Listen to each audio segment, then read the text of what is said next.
158 miles out to sea, she saw two German shepherds clinging to life. The truth behind it, Will. How are German shepherds out here 158 miles offshore? Tim asked in disbelief, his eyes wide with shock. On the deck of the rescue boat, the two dogs, later named Bruno and Kira, shivered violently despite the warm blankets Emma had wrapped around them. As she comforted the larger male, her fingers found a collar engraved with H. Voss, Hamburg, a single clue that would unravel a shocking conspiracy. To discover the truth behind their impossible journey, subscribe to our channel, like this video, and listen to the full breathtaking story. The North Sea in a June gale is not a place for the living. It is a churning abyss of slate gray and violent white, a liquid predator that swallows light and sound. 158 miles northwest of Heligoland, the sea was trying to swallow Emma Braun's 40-foot rescue cutter whole. Waves like collapsing buildings hammered the hull, each impact a deafening boom that shuddered through the deck plates and into the bones of her feet. The wind screamed a high, thin sound of tearing metal, ripping spray from the wave crests and flinging it like shotgun pellets against the bridge windows. Inside, the world was a chaotic ballet of controlled desperation.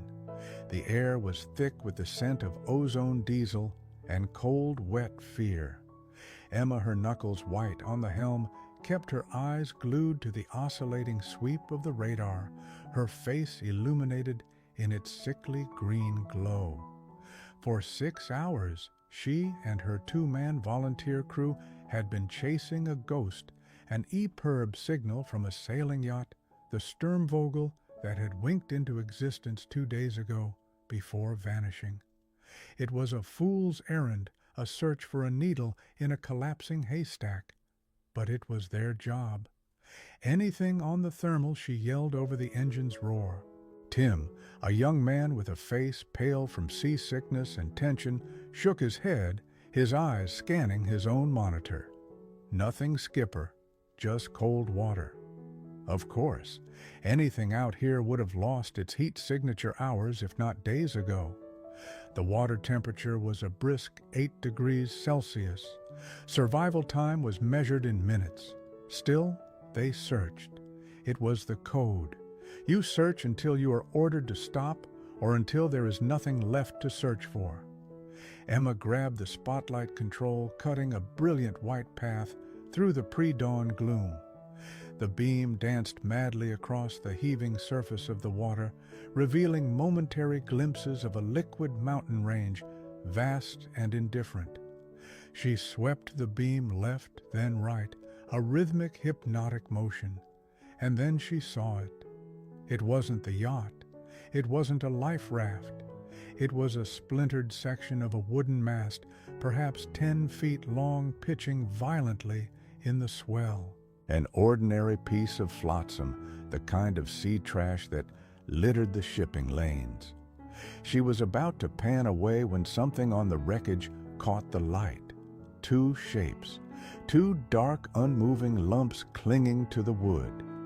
Tim's starboard side 100 meters, she barked, her voice cracking. What is that? Tim squinted, wiping condensation from the window. Debris? Wait, is that? Emma held the spotlight steady. The waves lifted the mast high, and for a heart-stopping second, the shapes were clearly illuminated. They were not lumps. They were animals, huge, dark-furred, and impossibly terrifyingly alive. As the light hit them, one of them lifted its head, its sleek skull, and pointed ears, the unmistakable silhouette of a German shepherd. A low, exhausted growl, too weak to be threatening, was ripped away by the wind. They were drenched, their fur plastered to their frames, shivering so violently it seemed the motion alone would dislodge their grip. They were clinging to the splintered wood with the last vestiges of their strength, two living creatures in a world that had declared them dead. Emma's breath hitched. Her mind reeled, unable to process the sheer impossibility. Not birds, not seals, dogs. Two German shepherds, 158 miles from the nearest shore, clinging to life in the heart of a North Sea gale. The shock was a physical blow, a jolt of ice water to her soul that was colder than the sea itself. "Get the nets," she commanded, her voice a whisper of disbelief. "Get the goddamn nets. Now." To understand why Emma Braun was willing to risk her boat and crew for two dogs, you had to understand the ghosts that sailed with her.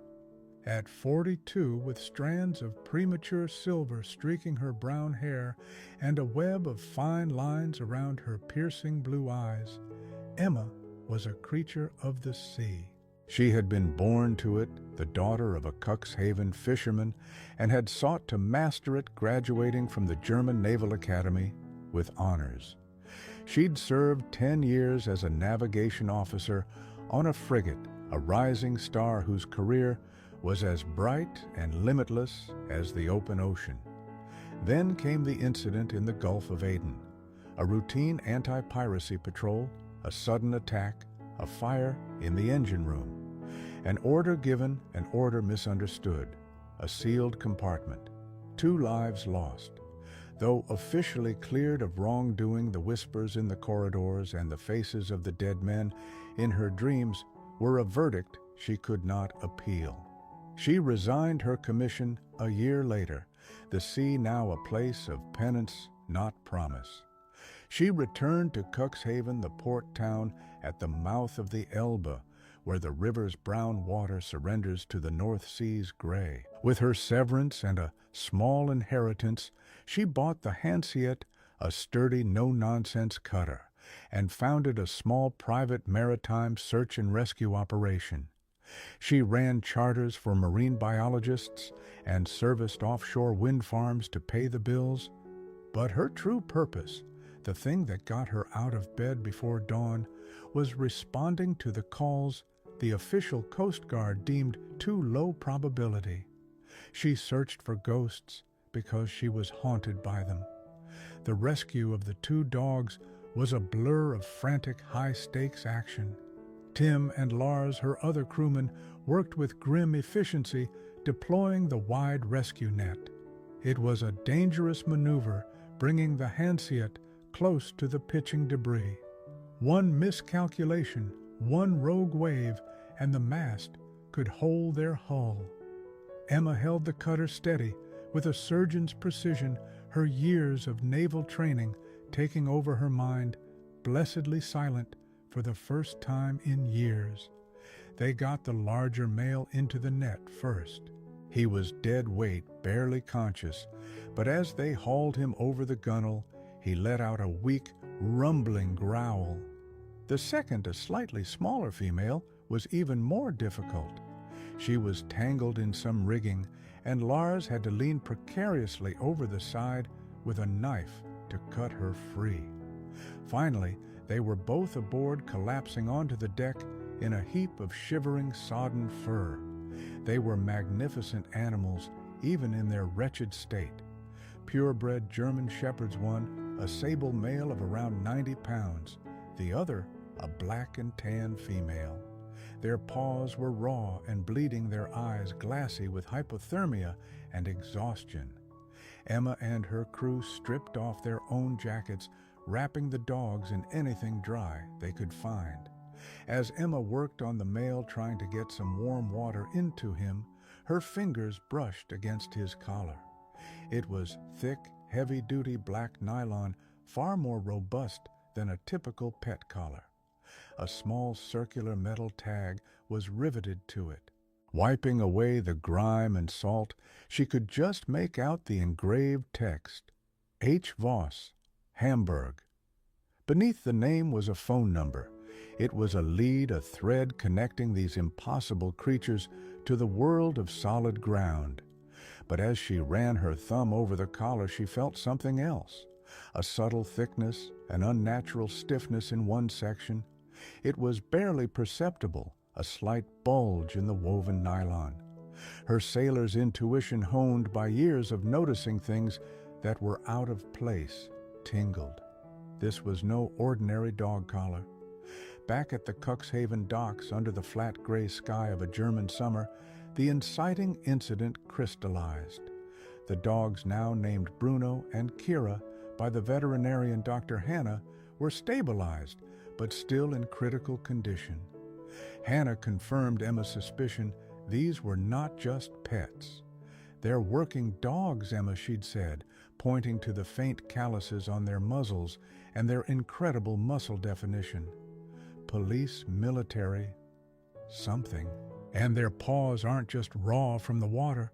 There are splinters, deep ones. They were in some kind of explosion. An explosion. The missing yacht Sturmvogel, the name on the collar, H. Voss. The pieces began to click into place, forming a picture she didn't want to see. That evening, alone in the quiet cabin of the Hanseatic, Emma sat with the collar. She took a small, sharp knife and carefully, meticulously picked at the thick stitching over the bulge. It was slow work. The thread was waxed and heavy, but finally a small flap of nylon pulled away, revealing a hidden pocket. And inside that pocket, nestled in a sliver of waterproof foam, was a tiny metallic object no bigger than her thumbnail. It was a micro SD card sealed in a watertight casing. Emma stared at it, her heart hammering against her ribs. This changed everything. This wasn't just about finding a lost owner. The dogs weren't just survivors, they were messengers. Hans Voss hadn't just gotten lost in a storm. He had sent a message from the bottom of the sea, and he had entrusted it to his loyal companions. At that moment, Emma's mission solidified. Her goal was no longer just to understand what happened. It was to ensure that the message was delivered. The decision to involve the authorities was not one Emma took lightly. She was a woman who instinctively mistrusted bureaucracy, a system that had, in her view, failed her. But a potential murder and a cryptic data key were far outside the purview of a civilian rescuer. After a sleepless night, she made a call not to the local police, but to the Wasserschutzpolizei, the water police in Hamburg, reasoning that they would have jurisdiction over a maritime incident. She was put through to Detective Lieutenant Anna Schmidt, a woman whose voice was as crisp and no-nonsense as a starched uniform. Emma explained the situation from the rescue to the discovery of the data key, her words measured and precise. There was a long pause on the other end of the line. "You are currently in possession of potential evidence in the disappearance of Hans Voss." Anna finally asked, her tone unreadable. "I am Emma, confirmed. Do not touch the card again. Do not insert it into any device. I am sending 2 officers from our Cuxhaven branch to retrieve it and take your official statement. Stay where you are." The line went dead. The next 48 hours were a whirlwind of official procedure. 2 grim-faced officers collected the collar and the data key, handling them with an almost religious reverence.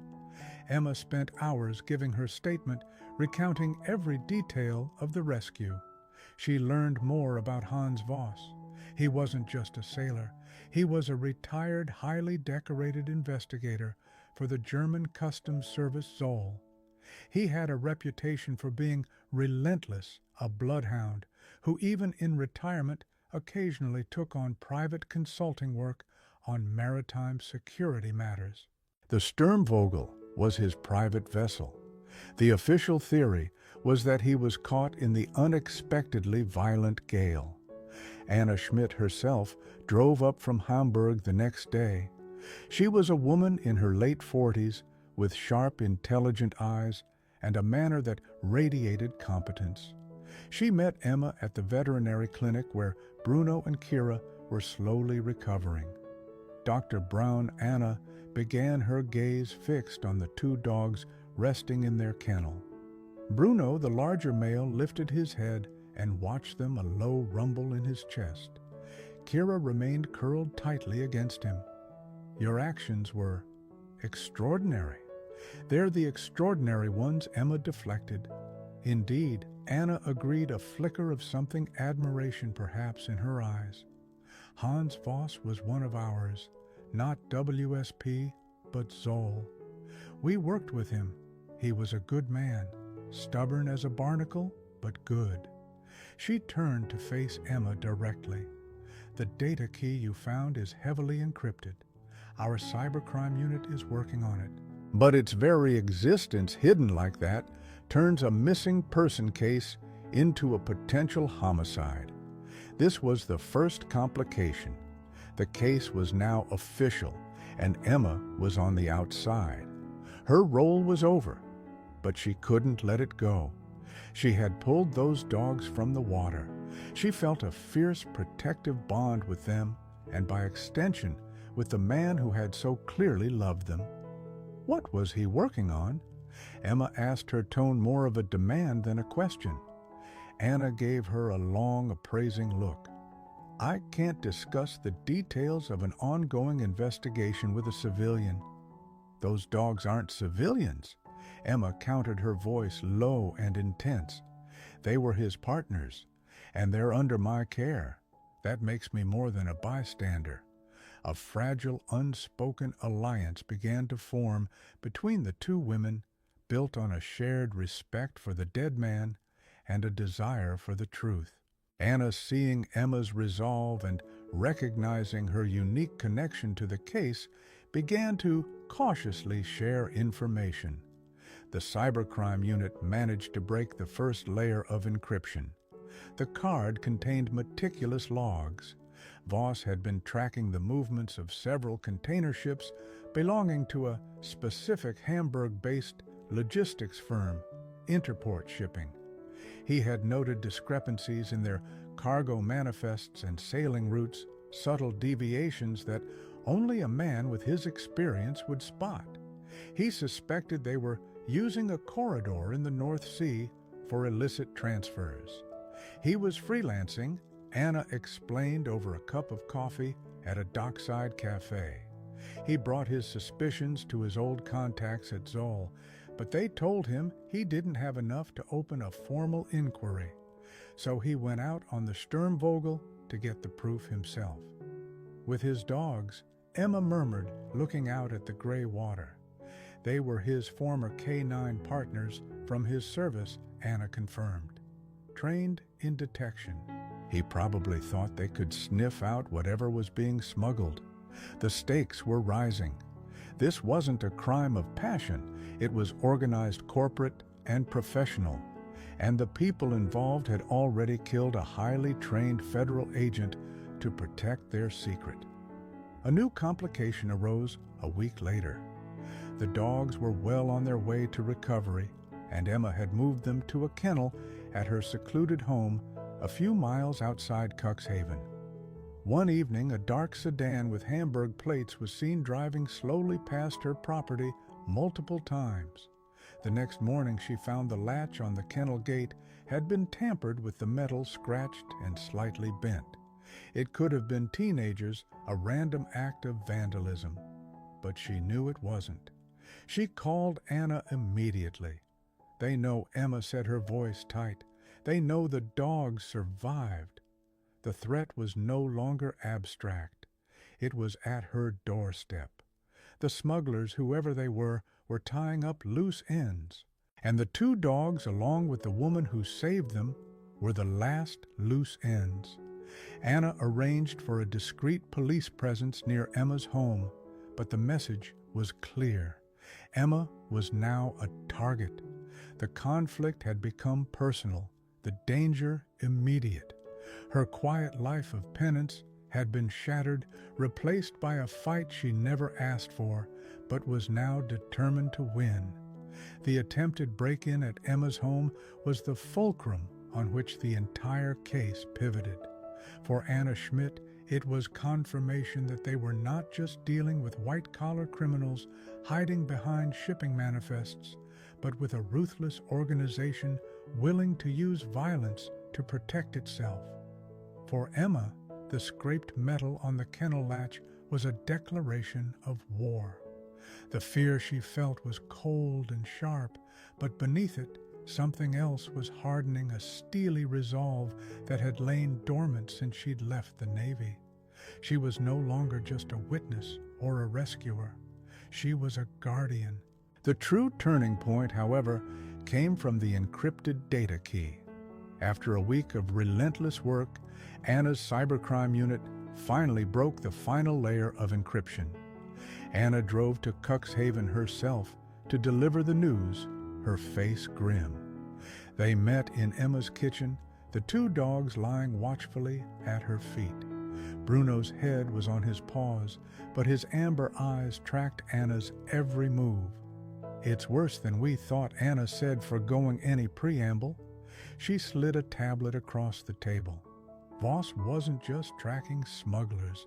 He had uncovered a pipeline. On the screen was a diagram of a complex network. Interport shipping was the logistical front, but the real power lay with a shell corporation connected to a shadowy international arms dealer. They weren't smuggling drugs or counterfeit goods. They were moving military-grade electronics guidance systems, drone components, and encrypted communication arrays to embargoed nations. The port of Hamburg was their European hub. Voss found their transfer point. Anna continued tapping a location on a digital sea chart on the tablet. It was a specific set of coordinates in the German Bight, not far from where Emma had found the dogs. They use a modified container ship, the Odessa, to rendezvous with smaller, faster vessels in international waters. They make the switch at sea under the cover of darkness or bad weather. The revelation was staggering. This was a matter of national security. But the most chilling part was yet to come. "There's one more file," Anna said, her voice dropping. "It's a fragmented audio log." Voss must have activated it in his final moments. She pressed play. The sound of a howling wind and crashing waves filled the small kitchen, the same sounds Emma had heard from the bridge of the Hanseat. Then a voice, strained but clear. It was Hans Voss. "Log entry June 6th, 2000 hours. They're here, faster than I expected. A black RHIB, no markings. They've matched my course. They're not here to talk. Bruno Kira. Zumir." Here the command was sharp professional. A brief pause filled with the sound of the dogs whining anxiously. Then Voss's voice, again softer, laced with a terrible finality. "Gut Jungs, feine Hunde. Good boys, fine dogs." Then another voice, distorted by the wind, yelling in German from across the water. "Voss, cut your engine." Now Voss's voice came back, a low growl of defiance. "Go to hell." The final sound on the recording was not the explosion itself, but the deafening roar of a powerful engine accelerating, followed by a sharp percussive crack that was unmistakably a gunshot. Then silence. Emma felt the blood drain from her face. Hannah the vet had said the dog's paws were full of splinters. She had assumed it was from the boat breaking up. Now she knew the truth. Voss hadn't been blown up by a bomb planted on his boat. He had been run down his yacht, smashed to pieces by a larger, faster vessel. He was executed. This was the point of no return. It was no longer an investigation. It was a hunt. And the nature of Emma's role underwent a profound shift. The sea, her place of penance, had now given her a mission of retribution. Her knowledge was no longer peripheral, it was critical. The Odessa Emma said, her voice eerily calm. "I know that ship." Her mind, the mind of a naval officer, was already working, connecting dots. She's a rust bucket, but her engines were refitted last year. She's faster than she looks. She's due back in Hamburg in 3 days.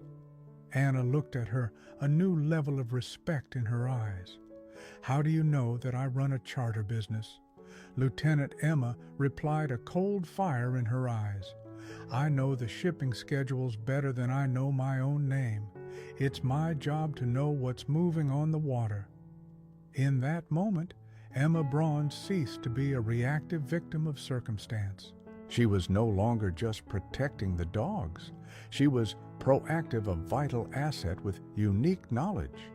The smugglers had brought the violence of the open sea to her doorstep. Now, she would use her own mastery of that world to help bring them down. Her goal had evolved from seeking truth to actively forging justice. The ghosts of the men she'd lost in the Gulf of Aden seemed to recede, replaced by the determined face of one man who had died fighting. She owed it to him and to the 2 living, breathing pieces of his legacy now lying at her feet. The 3 days leading up to the Odessa's arrival were a crucible of tension. The investigation, now supercharged with the information from Voss's data key, moved at lightning speed. Anna Schmidt assembled a massive joint task force pulling in officers from the federal police and the Zoll. The operation was classified at the highest level. The target was no longer just a smuggling ring, it was a critical node in a global arms trafficking network. Emma's house became an unofficial forward command post for the maritime side of the operation. Spread across her large wooden dining table were nautical charts, tide tables, and shipping manifests. Emma, in her element, was transformed. The quiet, haunted woman was gone, replaced by the sharp-focused naval officer she once was. She traced routes with her fingers, predicted currents, and explained the intricate dance of vessels in the narrow channels of the Elbe leading to the port of Hamburg. They won't make their move on the open sea. This time, she explained to Anna and her lead tactical officer, a stern-faced man named Richter. They know we're onto them. They'll try to offload the components inside the port itself. It's riskier, but it's faster, and they'll be counting on the chaos of a busy port to hide their activities. She pointed to a specific location on the chart. Here, the Waltershofer Hafen. It's one of the older container terminals, less automated surveillance than the newer ones. They'll bring the Odessa into this berth. The consignment will be in a specific container. A truck from Interport Shipping will be waiting papers all in order, ready to move it before it can be officially scanned by customs. Her knowledge was invaluable. She knew the port's blind spots, the moments during shift changes when security was laxest, the ways a ship's captain could subtly delay docking procedures to align with a waiting vehicle. She was giving the police a tactical playbook written from a lifetime at sea. Meanwhile, the danger to Emma and the dogs escalated. The people behind Interport were getting desperate. They knew something was wrong. A second, more direct attempt was made. A delivery van, later found to be stolen, tried to force Emma's car off a quiet country road as she returned from buying supplies. It was only her skill behind the wheel and the sudden appearance of a patrolling police car that Anna had assigned to shadow her that prevented disaster. The incident was terrifying, but it galvanized her. That night she experienced her own dark night of the soul. Sitting in the dark, the only sound the soft breathing of the dogs beside her, she confronted the enormity of what she was doing. She was a civilian who had willingly stepped into the crosshairs of a deadly criminal organization. She thought of her quiet life, the simple charters, the lonely penance. She could have handed over the data key and walked away. No one would have blamed her. But then she looked at Bruno, the big male shepherd rested his head on her knee, his amber eyes full of a deep, unwavering trust. He and Kira had survived the impossible. They had carried their master's last testament through a raging sea. They had trusted her, a stranger, to save them. Hans Voss had trusted them to carry his legacy. It was a chain of trust, and she was the final link. Walking away would not just be an act of self-preservation, it would be a betrayal. When the sun rose, her resolve was absolute. The fear was still there, but it no longer controlled her. The final preparations for the raid were meticulous. Anna's team identified the key players, a corrupt port logistics manager named Krenz, and the CEO of Interport Shipping, a man named Ulrich Becker, who was orchestrating the entire operation. The plan was to let the Odessa dock. They would let Krenz clear the specific container. They would let the Interport truck load it. They wanted to catch them all red-handed with the illegal cargo. On the final night, Anna came to Emma's house one last time. The air was thick with unspoken tension. Tomorrow at 600, Anna said, "You've done more than enough, Emma. You should stay here where it's safe." Emma shook her head. "Voss died on the water. This needs to end at the water's edge. I won't be in the way, but I need to be there. I need to see it through." Anna studied her face for a long moment, then nodded. "All right, but you stay with me." "Understood, understood," Emma replied. As Anna left, Emma knelt and wrapped her arms around Bruno's thick neck. For Voss, she whispered into his fur. The dog whined softly and licked her hand as if he understood everything. The stage was set. The players were in position. The gray light of dawn would bring the final confrontation. The Waltershofer Hafen at dawn was a landscape of giants. Towering container cranes stood like silent skeletal sentinels against a bruised purple sky. The air, cool and damp, smelled of brine diesel fumes and the metallic tang of rust. From a darkened surveillance van parked with a commanding view of Berth 7, Emma and Anna watched the scene unfold. Emma's heart pounded a heavy rhythm against her ribs, a drumbeat of anticipation and fear.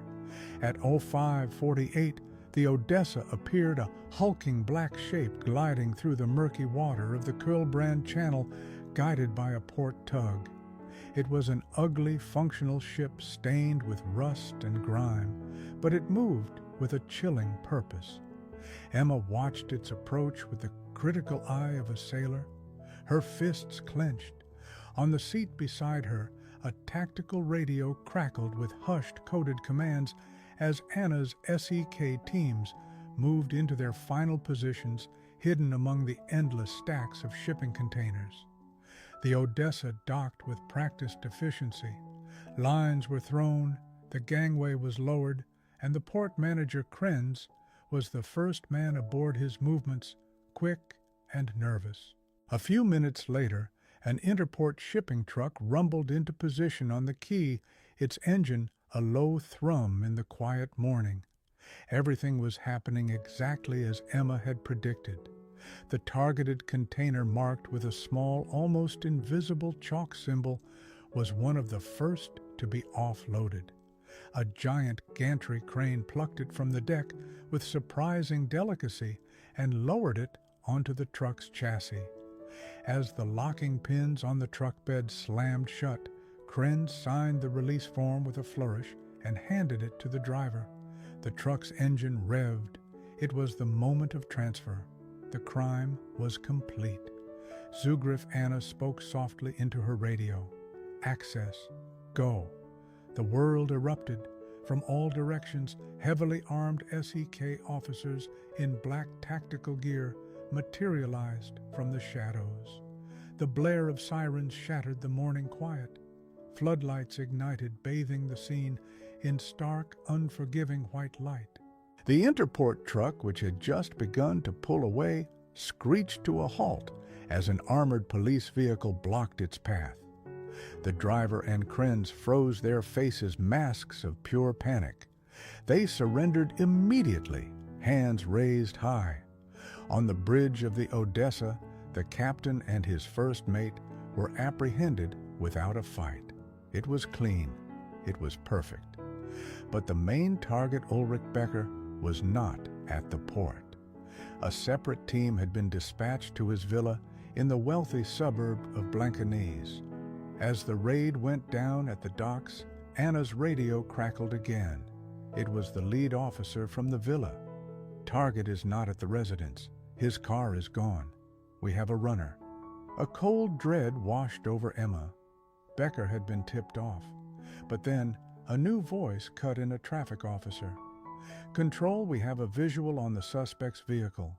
A black Audi A8, heading east on the A7. No, wait. He's taking the exit for Finkenwerder. He's heading back towards the port. Emma and Anna exchanged a look of horrified understanding. He's not running from the port, Emma breathed. He's running to it. He needs an escape route. Her mind raced through the possibilities. The Finkenwerder yacht harbor. It's adjacent to the industrial zone. He'll have a boat waiting. Anna was already issuing new orders, but a car would never get through the cordoned-off streets in time. They were in the surveillance van already inside the port complex. We can cut him off, Emma said, her eyes gleaming with fierce intensity. She pointed through the windshield. That service road, it leads directly to the back of the yacht club. I can get us there. It wasn't a question, it was a statement. Anna didn't hesitate. Drive. Emma drove the heavy van with a skill that stunned the seasoned police detective beside her. She navigated the labyrinth of the container terminal not like a civilian, but like a fighter pilot in a canyon, her movements precise and economical. They skidded to a halt behind the Finkenwerder Yacht Club just as Becker's Audi screeched into the front parking lot. Ulrich Becker, a tall, impeccably dressed man, now wild-eyed with desperation, burst from his car and sprinted down the pier. At the end of the dock, a sleek, powerful speedboat bobbed in the water, its engine already rumbling. "Polizei, halt!" Anna yelled, drawing her weapon as they ran after him. Becker ignored her. He was feet from the boat when a deep, ferocious bark echoed across the water. From the back of a police K-9 unit that had just arrived as backup, an officer released his dog. But it wasn't just any dog. It was Bruno. At Anna's request, he had been brought to the scene officially to help search the container, but unofficially because Anna believed in symbols.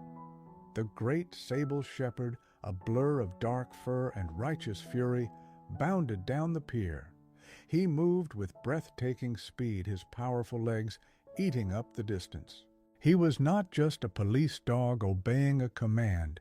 He was a K-9 warrior closing the circle. He caught Becker at the edge of the pier, not with a vicious bite, but with a powerful body slam that sent the man sprawling, his escape cut short just inches from freedom. As officers swarmed and cuffed the sputtering executive, Bruno stood over him, planted his paws firmly on his chest, and let out a deep guttural growl that was pure triumphant justice. The aftermath was swift. The raid on the Odessa was one of the largest seizures of illegal arms components in German history. Interport shipping was dismantled, its assets frozen. The story of the rescue, the hidden data key, and the two heroic dogs became a media sensation. Hans Voss was posthumously awarded Germany's Federal Cross of Merit, his name cleared and his legacy secured. A few months later, on a crisp autumn afternoon, Emma stood on the windy bluff overlooking the Elbe estuary. The sea was calm today, a vast expanse of silver blue. At her side, Bruno and Kira, now her permanent companions, chased each other through the tall grass. Their coats were thick and glossy, their movements full of life and joy. The haunted look was gone from their eyes, replaced by the happy confidence of beloved pets. A car pulled up and Anna Schmidt got out. She looked more relaxed than Emma had ever seen her. The final conviction came through this morning. Anna said, standing beside her, "Becker got life. He'll never see the outside of a prison again." "Good," Emma said softly. "They found the wreck of the Sturmvogel," Anna added, "exactly where your data said it would be. They're raising it next week." They stood in silence for a moment, watching the dogs play. "Voss would be proud of them," Anna said, "and of you."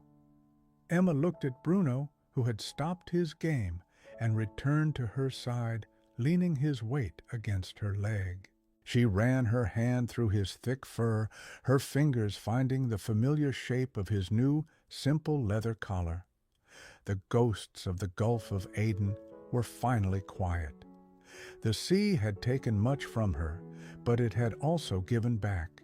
It had given her a purpose, a fight, and two loyal souls who had journeyed through hell and back to find their way home. "They're warriors," Emma said, a small, genuine smile gracing her lips for the first time in a decade. They just needed to find their peace. And in the quiet strength of the dogs beside her and the steady gaze of the friend she had made, Emma Braun had finally found hers as well.